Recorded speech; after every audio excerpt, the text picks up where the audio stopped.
pas informé par rapport aux élections. On l'a vu après, et il a aussi dit que les élections ne sont pas une priorité, parce qu'il a dit clairement que le 26 mai, le 26 mars c'était la fin de la transition, mais après le report léger de la présidentielle, on l'avait vu lui-même défendre qu'aujourd'hui la priorité c'est la pacification du pays et les réformes. Voilà. Est-ce que ce rétropédalage, qu'est-ce qu'on peut comprendre?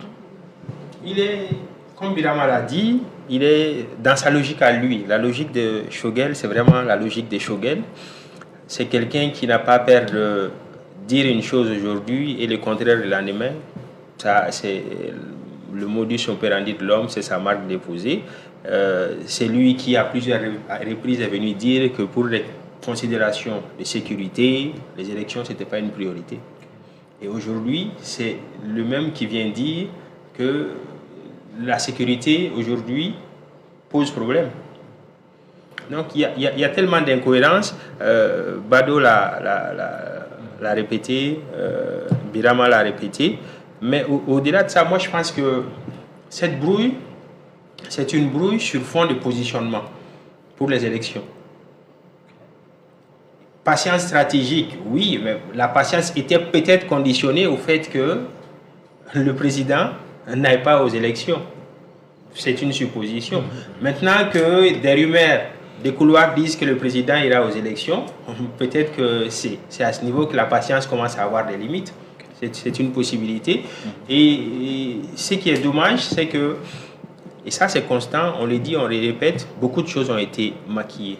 Beaucoup de choses ont été maquillées. Ça a été dit plusieurs fois. Les partisans de l'un ou l'autre camp sont venus dire que voilà, c'était faux, nous sommes dans l'exagération. Mais tout ce que le Premier ministre a dit hier lors de ces meetings remet en cause le fonctionnement même de cette transition du début jusqu'à aujourd'hui. C'est une remise en cause totale. Il est venu nous dire qu'ils n'ont rien fait et que lui n'a en rien été associé à tout ce qui a été fait.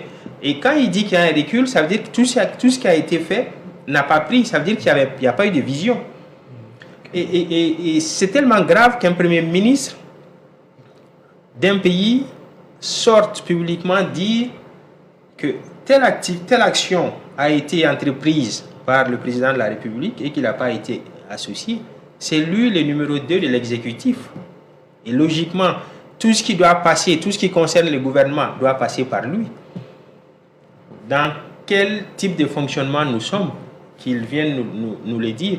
Et pour terminer, encore une fois, ça aussi c'est constant. Malheureusement, chez nous, les gens qui sont en orbite autour du pouvoir, le sont parce que elles voient en le pouvoir, les personnes qui sont en orbite autour du pouvoir le sont parce qu'elles voient en le pouvoir un moyen d'ascension sociale et non un sacerdoce. Et encore une fois, les gens, quand ils sont autour de vous, ce n'est pas votre personne qui les intéresse, c'est le pouvoir que vous avez entre votre main qui les intéresse. Et le jour où ce pouvoir change de main, à la même seconde, ces mêmes personnes vont aller vers la personne qui aura ces mêmes pouvoirs entre les mains. Ça, c'est la nature du pouvoir. La nature du pouvoir, les logiques du pouvoir. Et aujourd'hui, je pense que cette sortie, pour moi, elle est regrettable. Est-ce que quelque part, parce que certains observateurs pensent que à travers ce discours, c'est comme si Shogel il donne au revoir. C'est comme si il dit voici ce qui a été fait, on m'a empêché de faire ceci. Est-ce que ce n'est pas un discours ou un discours bilan où lui dit voici ce qu'on a pu faire, voici ce qui n'a pas marché, pourquoi ça n'a pas marché? Parce que bon, il y a d'autres aspects qui n'interviennent pas. Est-ce que quelque part ce n'est pas un discours de revoir? C'est possible. Je ne parle pas d'adieu. À ce stade, tous les scénarios sont possibles. Mais je pense que si c'était un adieu, il aurait dû faire cet adieu depuis très longtemps. Il a son timing à lui, son agenda à lui, mais la plupart, en tout cas des politiques, à un moment donné, seraient partis quand il se serait rendu compte qu'il n'était associé à rien. Parce que c'est quand même une insulte. C'est une insulte pour un Premier ministre d'apprendre le report des élections dans les médias. C'est une insulte pour le Premier ministre d'apprendre la prorogation de la transition dans les médias, en tout cas, d'apprendre toutes les informations qui doivent passer par lui ou sur lesquelles il doit donner son opinion de les apprendre à la télé ou à la radio ou via les médias sociaux, c'est très insultant et ça n'honore tout simplement pas le Mali. Oui. Et c'est pour ça que j'ai dit qu'il y a un combat entre les jeux idéologiques et les jeux de l'autorité. L'autorité, c'est les D'accord. militaires. Badou Escobar. Rectification, clarification. En tout cas, le président de la transition est muré dans un silence qui fait en quelque sorte peur. Parce que jusqu'à preuve du contraire, c'est à travers les rumeurs de palais qu'on entend qu'il sera probablement candidat. Or, le Premier ministre veut avoir le cœur net. Il veut réellement savoir si le président de la transition, chef de l'État, sera candidat ou pas. Donc il veut le savoir. Peut-être en secouant le cocotier, il va pousser le président de la transition à sortir enfin de sa réserve et dire qu'il sera candidat pour la prochaine présidentielle. Mais toujours est-il que quand le Premier ministre, chef de l'administration, sort pour dire que par rapport à telle information, il n'y a pas de consensus, il n'y a pas de solidarité gouvernementale, c'est à travers les médias, c'est à travers les rumeurs qu'il apprend ces informations. Et je crois que ça fait peur. Mais avant de venir, il y a un doyen qui m'a intercepté en cours de route, c'est pour que je suis venu en retard. Il m'a dit que est-ce que ce n'est pas une stratégie aussi pour faire oublier les véritables soucis? Parce que de son point de vue, Choguel, c'est le tireur, Assimi et le chargeur. Et ce n'est pas une façon aussi de détourner l'attention de l'opinion. Moi, je l'ai dit que je ne suis pas Madame Gablo, je ne suis pas grand gamin pour venir dire de telles informations autour de ces plateaux. S'il veut s'exprimer, il n'a qu'à venir s'exprimer à Guilba. À Guilba, on peut s'exprimer à toute liberté.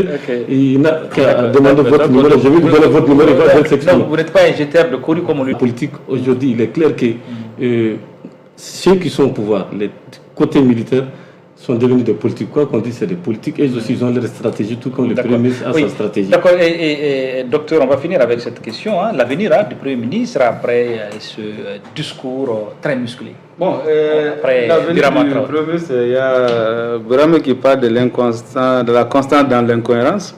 J'avais dit qu'il est constant parce que la constance pour moi, c'est de rester toujours fidèle aux idéaux du M5. Il l'a expliqué. C'est la lutte qui a abouti. Il y a eu un accord qui, généralement, il a dit de la patience stratégique. Bon, on ne va pas faire ce débat. Maintenant, si l'avenir politique du Premier, je l'avais dit. Est-ce que vous avez une patience stratégique d'habitude? Bon, en réalité, moi, je fonctionne quand ça ne va pas, il faut gérer. J'ai comme l'impression qu'il nous faut désormais cette patience stratégique. Bon, ça, c'est un processus pour les politiciens. Nous sommes sensibles égal à dire. C'est clair. Donc, par rapport à l'avenir, je l'avais dit, il y a les scénarios possibles.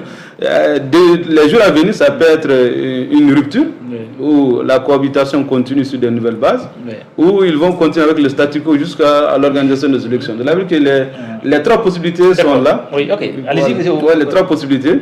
Et j'avais dit au départ que ce que moi je l'ai préconisé, c'est de continuer la dynamique enclenchée par l'EJ, organiser les élections avec l'esprit de la nouvelle charte pour que nous puissions aller de l'avant. D'accord. Oui, Birama Traoré, est-ce que, parce que quand les deux alliés du combat qui a conduit au